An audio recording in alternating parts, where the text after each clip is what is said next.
Painting Exhibition of Likha Nueva Ecija here at SM Cabanatuan. Hello friendly people! Good day po sa inyong lahat. For today's video, samahan niyo po ako. Let's experience the creativity of Likha Nueva Ecija's painting exhibit at SM Cabanatuan. So ganda at talaga naman pong so creative na mga painting na ito. Painting is a art of process of using paint that can create an artwork as painting. Ang painting po ay nakakapag-produce ng relaxation.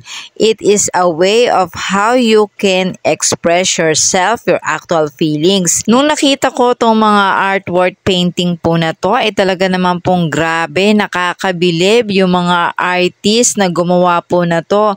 Talagang dito, in-express nila yung kanilang mga sarili, yung kanilang pagiging creative sa paggawa ng mga iba't ibang klase ng mga painting na naka-display po na ito, na talaga naman pong hahangaan mo ang kanilang husay sa pagguhit, sa paglikha, sa pagpaint, na ito yung isa sa aking mga dream na sana matutunan ko din yung pagpe-painting po na ganito. Friendly people, ito po yung ilan sa mga creativity of Likha Nueva Ecija.